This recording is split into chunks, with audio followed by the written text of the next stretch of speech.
Halo semuanya, perkenalkan nama saya Suci Dharma Amalia. Saya akan menjelaskan materi tentang Indonesia dalam panggung dunia. Nah, yang pertama, landasan ideal dan konstitusional politik luar negeri Indonesia bebas aktif. Landasan ideal dalam pelaksanaan politik luar negeri Indonesia adalah Pancasila yang merupakan dasar negara Indonesia. Nilai-nilai yang terkandung dalam Pancasila dijadikan sebagai pedoman dan pijakan dalam melaksanakan politik luar negeri Indonesia. Putri akan melanjutkan materi yang disampaikan oleh Suci Dharma tadi. Di sini, pada masa Orde Baru, landasan operasional politik luar negeri Indonesia kemudian semakin dipertegas dengan beberapa peraturan formal. Di antaranya adalah ketetapan MPRS No. 12 MPRS 1966 pada tanggal 5 Juli 1966 tentang penegasan kembali landasan kebijaksanaan politik luar negeri di Indonesia.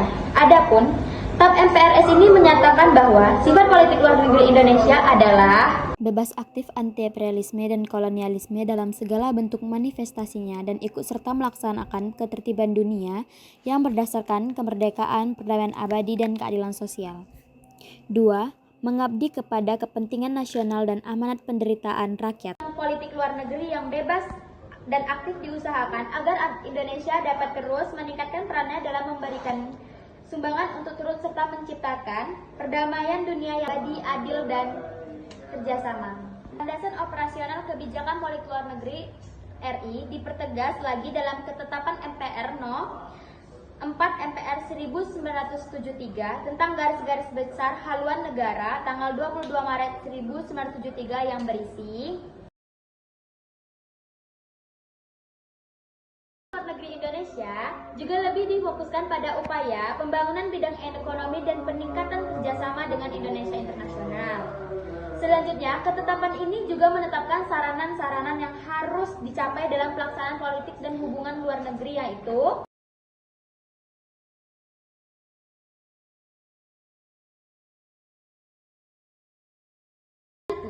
landasan operasional kebijakan politik luar negeri RI dipertegaskan lagi dalam kecepatan. Permana, di sini saya akan menjelaskan tentang peran Indonesia dalam menciptakan perdamaian dunia. Nah, perdamaian dunia ini dimulai pada tahun 1957. Saat itu Indonesia mengirimkan 559 personal infanteri sebagai bagian dari United Nations Emergency Force di Singai. Pengiriman tersebut diikuti dengan kontribusi 1074 personal infanteri pada tahun 1960 dan 3457 personal infanteri pada tahun 1962. Ada peran Indonesia dalam perdamaian dunia juga diwujudkan melalui partisipasi dan kontribusi aktif melalui misi Garuda atau misi kontingen Garuda. Nah, kontingen Garuda adalah pasukan penjaga perdamaian yang anggotanya diambil dari militer Indonesia yang bertugas di bawah naungan PBB. Saya Cela Ramadhani akan menjelaskan mengenai Deklarasi Juanda. Deklarasi ini digagas oleh Perdana Menteri Indonesia, Juanda Kartawijaya pada 13 Desember 1957. Isi deklarasi Juanda ini bahwa Indonesia menyatakan sebagai negara kepulauan yang mempunyai corak sendiri. Association of Southeast Asian Nations. Peran Indonesia dalam mewujudkan perdamaian di kawasan Asia Tenggara ini terlihat saat Indonesia membantu mewujudkan perdamaian konflik di antara Kamboja dan Vietnam. Indonesia ditunjuk oleh ASEAN sebagai pihak penengah dalam konflik tersebut.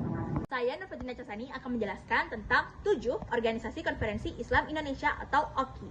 Nah, OKI sendiri memiliki peran dalam penyelesaian konflik antara Filipina dan Moro National Liberation Front atau MNLF. Nah, Indonesia mendukung kemerdekaan Palestina dengan ibu kota Yerusalem dengan hubungan diplomatik Palestina pada tanggal 19 Oktober 1989. Selanjutnya yaitu ke-8, Jakarta Informal Meeting atau GMI. GMI sendiri merupakan upaya Indonesia dalam perdamaian dunia, terutama di kawasan Asia Tenggara, yaitu melalui masalah Kamboja yang berdasarkan Perjanjian Paris pada tanggal 23 Oktober 1991. Pelaksana GMI yaitu Menteri Luar Negeri Indonesia, Ali Atlatas.